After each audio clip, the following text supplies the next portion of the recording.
Everything new in the 2024 Tesla Model 3 Highland. This is the cheapest model available, but it still has pretty much every feature the long range will have as well. First, we have a brand new front bumper and headlights, and I think they just look amazing. Then we have brand new wheels and tires, and these tires are actually EV specific, made by Michelin and Tesla. The Model 3 also finally has hardware 4, so that's great to see. The Model 3 also has double pane glass all throughout the car. It used to be just the front glass, but now it is every single piece of glass, just like the Model S and Model X. The doors are so much more solid. Just listen to this. And this. So much more solid. The taillights are one piece now instead of two, and they look amazing. There's no more Tesla T logo. It's actually just Tesla spelled out. There's also a brand new rear diffuser. It looks a lot like the Model Y in my opinion. And then there is the interior, and there's a lot. There's ambient lighting all the way around, up through the dashboard right here, and even in the back doors too. The ambient lighting is also really easy to control. Just go to settings, and you can basically change it to whatever color you want. That's really my favorite feature, honestly. It just looks so nice. These are the new door panels, and this is the partial premium interior, and honestly, this still looks great for the cheapest Tesla. There's also brand new door buttons, just like the Model S and Model X, except these are still physical buttons, and honestly, I kind of like these better. They also finally addressed a major issue with the Model 3 and added an emergency release latch in the rear doors. And if you look right here, you can also see it has carpet door pockets, which just feels a lot more premium. There's an entirely new dashboard, no more wood or white, so we finally have something that looks better. The steering wheel is finally stockless, which is amazing. And you have all these buttons for the turn signals, for basically everything. You have a camera, and the horn is still in the middle. The glove box is also slightly different. It just opens up differently, and it's magnetic instead of an actual latch.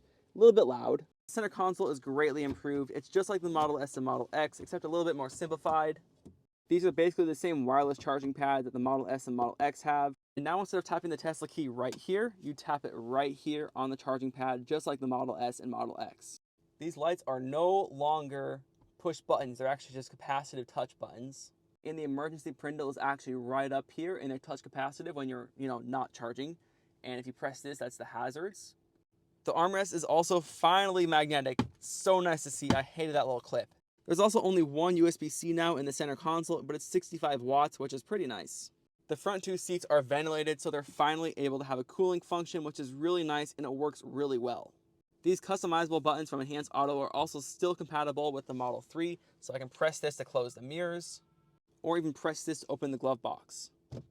There's also no more plastic in the car. It's still kind of plastic, but it has a soft touch material over top. There's these weird little hooks right here that are supposed to help with side impacts. I keep hitting my shoes on these. And then we finally get a rear display, and it's actually really nice. You can control it pretty easily.